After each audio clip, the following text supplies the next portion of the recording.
দেখো, আকাশটা মেঘলা হয়ে কত সুন্দর দেখাচ্ছে।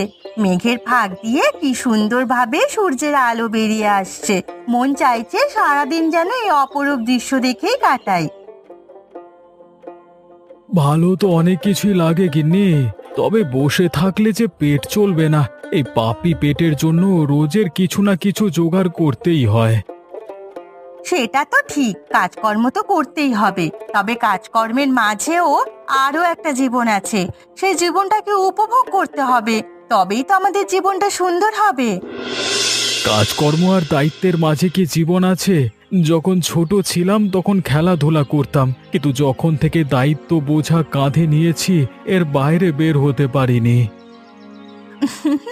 আমি বলছি না যে কাজকর্ম একদম বন্ধ করে দাও, তবে এই কাজকর্মের ফাঁকে নিজেকে সময় দাও। এই দেখো, কি অপরূপ দৃশ্য, এগুলোকে উপভোগ করো।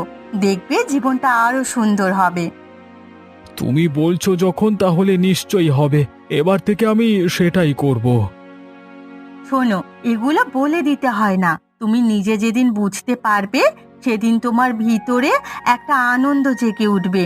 এই দেখো, মেঘলা আকাশ, মেঘের ফাঁক দিয়ে সূর্যের কিরণ বেরিয়ে আসছে।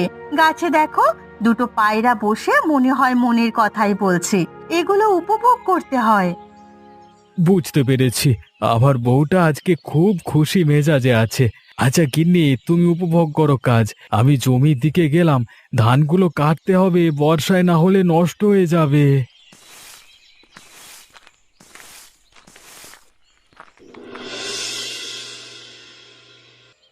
আমাকে বসতে বলে কোথায় যে গেল গিন্নি? আমার যে দেরি হয়ে যাচ্ছে। সত্যি বাবু, তুই একটা মেয়েকে বিয়ে করেছিস, তো সময়ের তো কোনো মূল্যই দেয় না।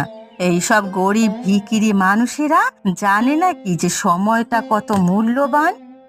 ঠিকই বলেছো দিদি, বিয়েটা করাই আমার ভুল হয়েছে।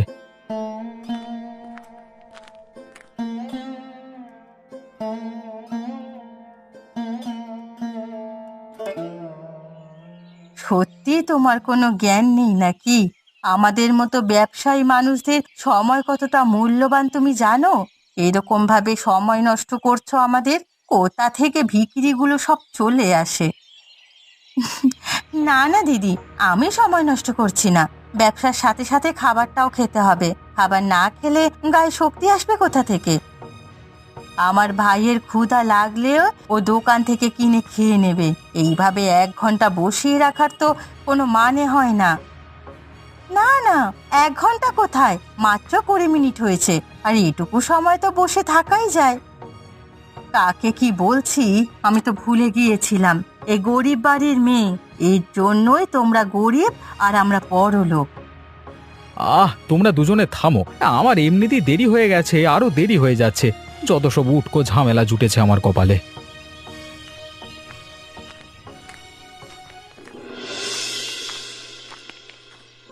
বাড়িতে রোজ রোজ ঝামেলা আর ভালো লাগে না। কেন যে গরিব মেয়েটাকে বিয়ে করতে গেলাম?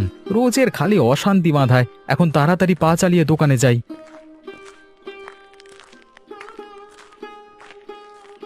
পল্লব দাদা, আরে ও পল্লব দাদা, দাঁড়াও দাঁড়াও, আমি আসছি। এই এক জুটেছে উটকো ঝামেলা। এমনিতেই দেরি হয়ে গেছে, তার উপর আবার পিছু ডাকলো। ধুর।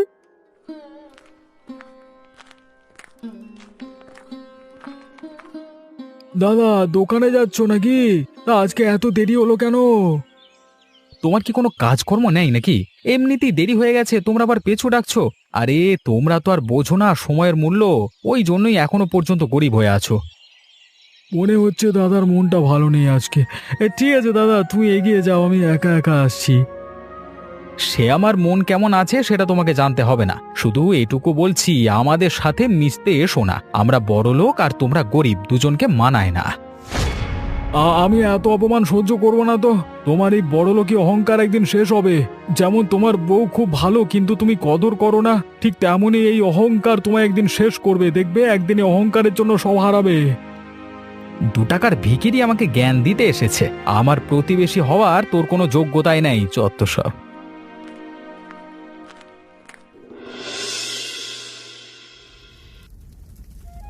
আজকে ওনার প্রিয় খাবার ডাল পোস্ত রান্না করছি। আশা করছি রান্না বান্না সব ভালোই হবে।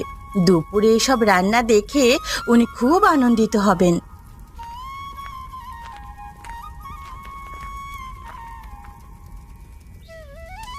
এই যে ভিখারি, এখনো তো রান্না হয়নি, কি করছিস এতক্ষণ ধরে? দিদি, প্রথমত আমাকে ভিখারি বলাটা বন্ধ করো তুমি, আর তোমার মুখে লাগাম দাও। আমার সাথে এরকম ভাবে কথা কেন বলছো? এ কি মুখের ভাষা? তোমার বাবা মা তোমাকে কিছু শিক্ষা দেয়নি? এত বড় সাহস তোর, তুই আমার বাবা মাকে নিয়ে কথা বলছিস? আজকে তোর একদিন কি আমার একদিন। 2 টাকার ভিখারি আমাকে জ্ঞান দিচ্ছে। এই বাড়িতে থাকার তো যোগ্যতাও নেই তোর। তুমি আমায় মারলে দিদি? তুমি তো পরের বাড়ি গিয়ে সংসার করতেও পারোনি, আর আমাকে সংসার করতে দিচ্ছ না। যত বড় মুখ নয় তত বড় কথা। আজকে তোকে আমি বাড়ি থেকে বার করেই ছাড়বো। বড্ড বার বেড়েছিস তুই, তোর একদিন কি আমার একদিন। উনি এলে আমি ওনাকে সব বলবো। তুমি আমার ওপর এরকম ভাবে অত্যাচার করছো। আমার অনেক কাজ আছে, এখন আমি গ্রামের কুয়ো থেকে পানি আনতে যেতে হবে। আর ঝামেলা চাই না, দয়া করে আমার সামনে থেকে সরে যাও। যা যা কাজ কর, কাজের লোকের মতো থাকবি, একদম বেশি ন্যাকামো করতে আসবি না।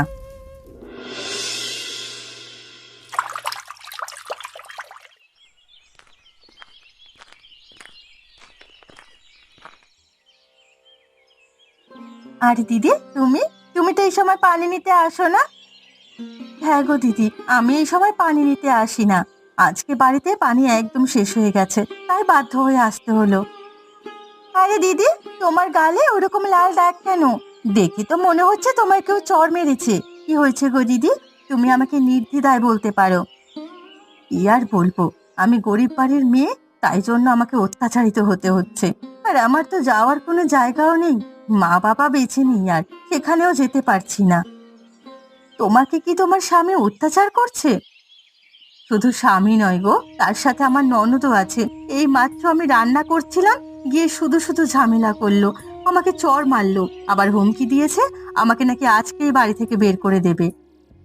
দিদি, তুমি এইসব কথাবার্তা দাদাকে বলবে, দাদা নিশ্চয়ই কিছু একটা করবে। তুমি চিন্তা করো না, এইরকম আমার সাথে হলে আমি তখনই বাড়ি ছেড়ে চলে যেতাম। আমি জানি তুমি খুব কষ্টে আছো। কি আর করবো বলো, এটাই আমার ভাগ্য। সবার কপালে তো আর সুখ থাকে না। ঠিক আছে দিদি, তুমি এখন যাও, তোমার আবার দেরি হয়ে যাবে। হ্যাঁ দিদি, আমি আসছি, পরে আবার কথা হবে। তুমি অবশ্যই আজকে দাদাকে কথাগুলো বলবে, অত্যাচার একদম সহ্য করো না।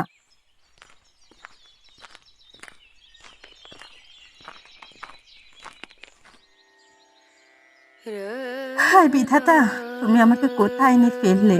এইভাবে কি বাঁচা যায়? তুলে নাও আমায়, আমি আর বাঁচতে চাই না এইভাবে।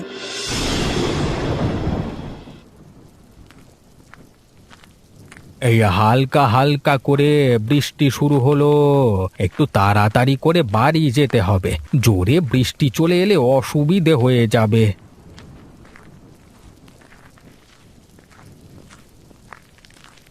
আরে কাকা, কোথায় গেছিলে গো? কাকিমার সাথে দেখা করতে নাকি? হ্যাঁ রে ভাইপো, এই আকাশ থেকে ঘুরে আসছি, দেখলাম তোর কাকিমা বড্ড কাজে ব্যস্ত, তাই চলে এলাম। আরে কাকা ভাইপোতে বেশ ভালোই মজা করা যায় বলো। শুধু কাকা ভাইপো কেন, মজা করবার জন্য একটা ভালো পরিষ্কার মন দরকার, যেটা তোর আর আমার আছে। নিজের প্রশংসা নিজেই করে দিলে বলো। তা কোথায় গেছিলে? এই একটু বেরিয়েছিলাম ঘুরতে। আমার তো আর কাজকর্ম নেই, সারাদিন বাড়িতে থাকতে ভালো লাগে না। এই বাড়ির দিকেই যাচ্ছি, এবার বৃষ্টিটাও নামলো, ভাগ্যিস ছাতা এনেছিলাম। হ্যাঁ, তুমি তাড়াতাড়ি বাড়ি চলে যাও, বৃষ্টি হলেই রাস্তা পেছল হবে, তখন আবার কাদায় পড়ে গড়াগড়ি খেও না জানো। বড্ড বাজে বকিস, তুই কাজ কর, নাইলে আবার বৌমা তোকে খেতে দেবে না। কেন খেতে দেবে না? অবশ্যই দেবে, আমি কত খাটাখাটনি করে যাচ্ছি বলো। থাক বাবা থাক, তোকে আর নিজের গুণগান গাইতে হবে না, তুই কাজ কর, আমি বাড়ির দিকে যাই। একদিন বাড়িতে আসিস, দুজনে মিলে বসে মজা করতে করতে হুঁকো খাবো। তোর বউকে আবার বলিস না, তাহলে আবার তোকে বাড়ি ঢুকতে দেবে না। ঠিক আছে ঠিক আছে।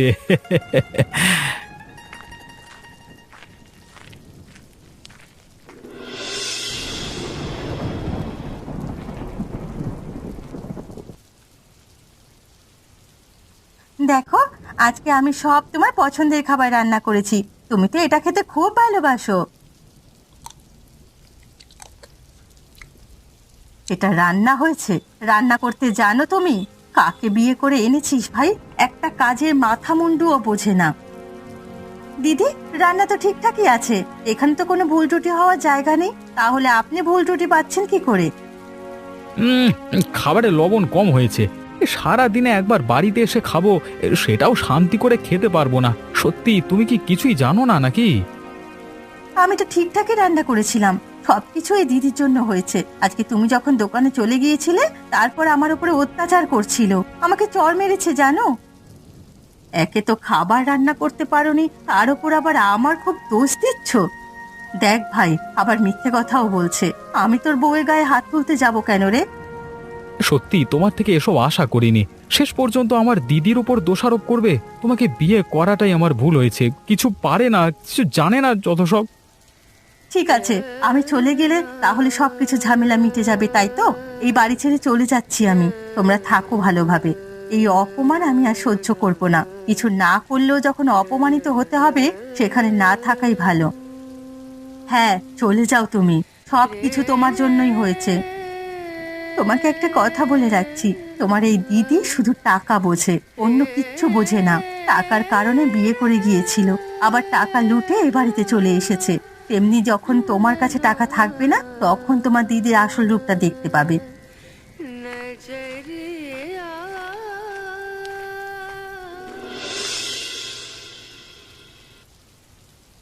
বিধাতা আমার সাথে এমন কেন হয়? আমি তো কোনোদিন কারো ক্ষতি চাইনি, সকলের ভালো করতে চেয়েছিলাম সব সময়। তাহলে তুমি কেন আমার সাথে এরকম করছো?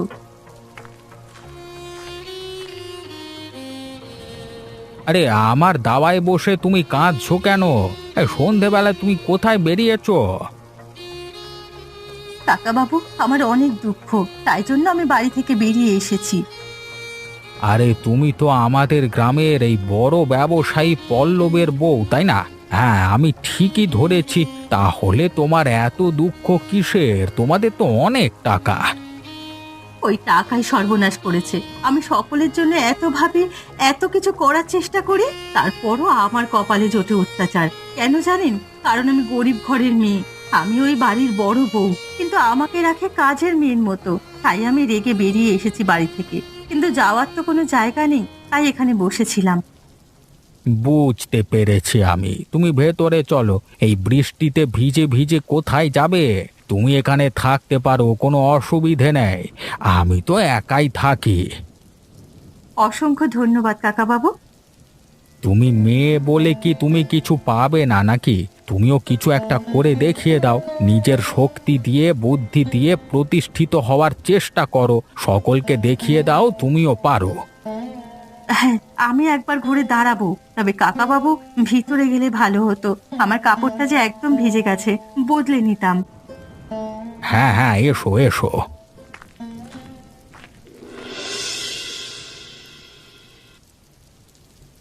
দিদি, বন্যা হয়ে গেল যে।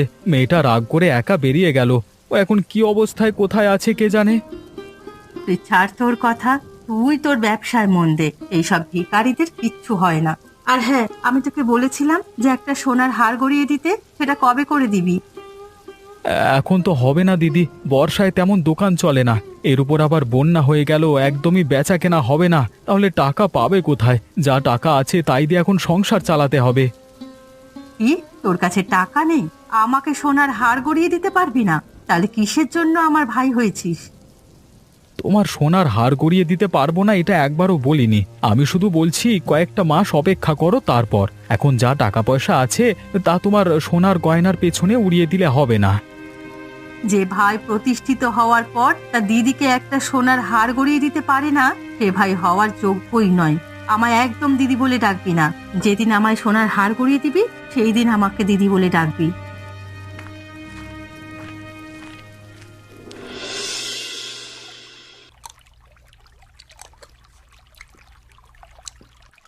আরে মা, তোর হাতের রান্না তো বেশ খেতে লাগছে। এত সুন্দর রান্না কোত্থেকে শিখলি রে মা?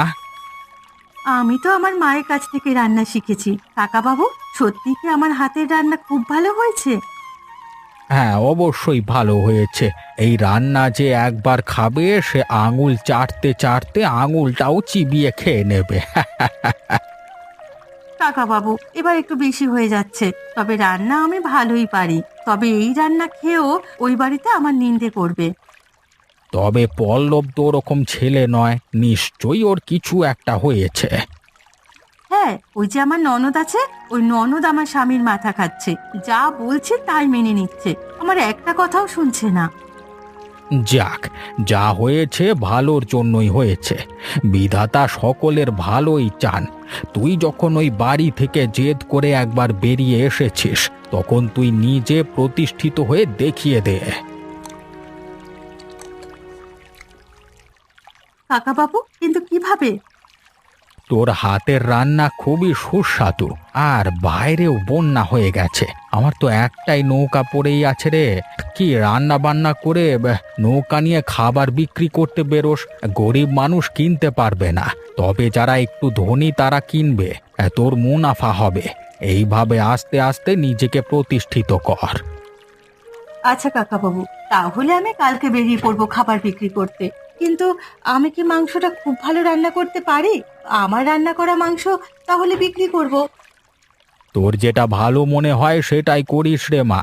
আমি ঘরের দিকে গেলাম, খাওয়া শেষ করেছি। তুই ওই পাশের ঘরটায় ঘুমিয়ে পড়িস।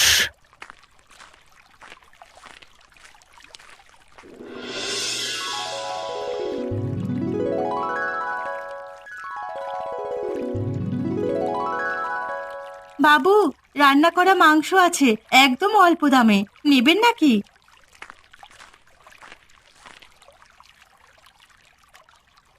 আচ্ছা দিদিভাই, তোমার কাছে মাংস কত কেজি আছে?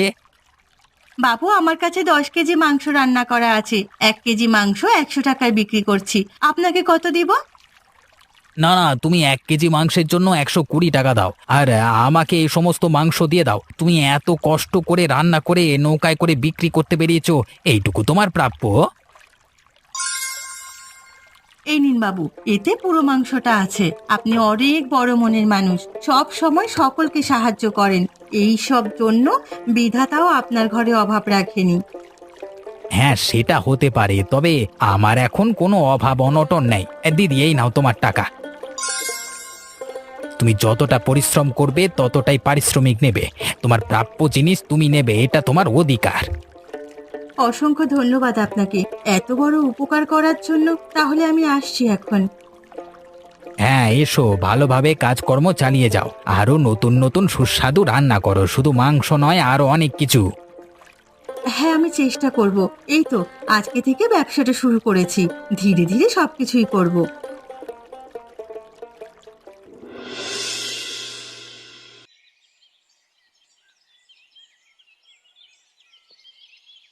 দিদি, আমাকে ওষুধটা একটু এনে দাও তো, আমি আর পাচ্ছি না। আমি কোনো কাজ করে দিতে পারবো না, বললাম না? আমাকে একটা ভালো সোনার হার গড়িয়ে দিতে, সেটা তো দিলি না। কতগুলো মাস কেটে গেল, আমি তো তোর কোনো কাজই করে দিতে পারবো না। তুই আমার নিজে দিদি তো, নাকি মা অন্য কারো কাছ থেকে তোকে নিয়ে এসেছে বলতো? আমার সাথে এরকম ব্যবহার করিস কেন? মা তো ঠিকই বলেছিল, তুই শুধু টাকা বুঝিস, টাকা ছাড়া অন্য কিছু জানিস না। এ বলেছে আমি শুধু টাকা বুঝি? তুই তো তোর প্রতিশ্রুতি দিয়েও রাখতে পারলি না, তাই আমি আমার কর্তব্য করছি না। আয় বিধাতা, তুমি আমাকে কোথায় এনে ফেললে? এখন আমি বুঝতে পারছি গিন্নি ঠিক কথাই বলেছিল, আমি হাড়ে হাড়ে টের পাচ্ছি। সে তুই যাই বলিস, আমার সোনার গয়না গড়িয়ে না দিলে আমি একটা কাজও করে দেব না। তুই তো আমার ভাই নাকি? তোকে আমার দিদি বলতে লজ্জা করছে, এত নীচ মহিলা তুই! একটা মানুষ অসুস্থতায় ভুগছে, তুই এখনো সোনার গয়না নিয়ে পড়ে আছিস। যদিও বা তোকে এত কিছু দিতাম, আর কিচ্ছু দেব না। দিবি না মানে কি? না দিলে তোর একটা কাজও করে দেব না। তুই আমার কটা কাজ করে দিস। তোর কথায় এসে আমি মালতীকে যা নয় তাই বলেছি। পারলে আমাকে ক্ষমা করে দিও মালতী, আমি অনেক বড় ভুল করে ফেলেছি। ফিরে এসো গিন্নি, তুমি ফিরে এসো। তুই তোর বউকে নিজে তাড়িয়েছিস, ও তোর কাছে আর কোনোদিন ফিরে আসবে না। তাই আমি যেটা বলছি সেটা শোন। আমি তোর আসল রূপ দেখে ফেলেছি, এখন মরে যাব তবু তোর কথা শুনবো না।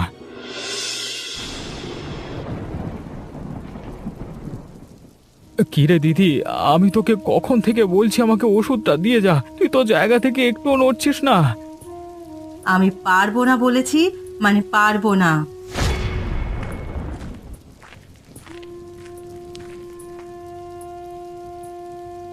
তুমি চিন্তা করো না, আমি চলে এসেছি। আমি তোমার দেখাশোনা করব। তুমি এসেছো গিন্নি, দয়া করে তুমি আমাকে ক্ষমা করে দাও। ও ও অনেক বড় ভুল হয়ে গেছে আমার। এসব কথা এখন বলার সময় নেই। তোমার শরীর খারাপ, আগে শরীরটাকে ভালো করতে হবে। গিন্নি, আমি দিদির কথায় এসে তোমাকে যা নয় তাই বলে অপমান করেছি, তাই জন্যে হয়তো আমার ব্যবসাটা এখন বন্ধ হতে চলেছে। একদমই না, তোমার ব্যবসা বন্ধ হয়ে যাওয়ার পেছনে হাত রয়েছে তোমার দিদির। তোমার কষ্ট আমাকে অন্য দোকানে পাঠিয়ে দিয়ে সেই দোকান থেকে ভাগ নিচ্ছে। সে কি, তার মানে আমার ব্যবসা নষ্ট করেছে আমার দিদি? বাইরের শত্রুদের থেকে কিভাবে লড়বো সেটা আমার জানা আছে, তবে এই ঘরের শত্রুদের বিনাশ আগে দরকার। না রে ভাই, এই বুড়ো লোকটা খুব মিথ্যে কথা বলছে। থাক, আমাকে আর কিছু বলতে হবে না, অনেক তোর কথা শুনেছি, তাই আজকে আমি এই অবস্থায়। চলে যা, চলে যা আমার বাড়ি থেকে, যেখানে পারিস চলে যা। তুই খুব স্বার্থপর, তোর চরিত্র এরকম থাকলে তোকে কেউ আপন করে নিতে পারবে না। ভাই, আমার কথাটা তো একবার শোন, তারপর তুই বুঝতে পারবি কে সত্যি কথা বলছে আর কে মিথ্যে কথা বলছে। না রে, আমি তোর কাছ থেকে কিচ্ছু শুনতে চাই না, এক্ষুনি আমার বাড়ি থেকে বেরিয়ে যা, আর কোনোদিন ফিরে আসবি না।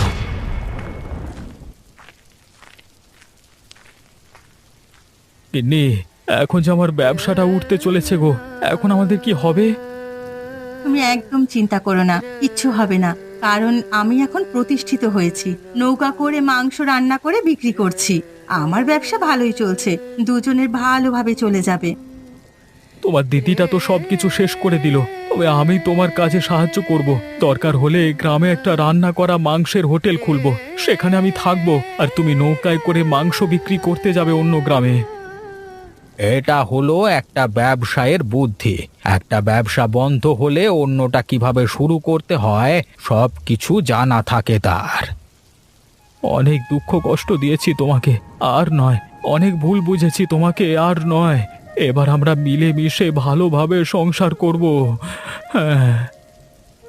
দেখলি তো রে মা, তোকে বলেছিলাম না, পল্লব ওরকম ছেলে নয়, ভালোভাবে সংসার কর।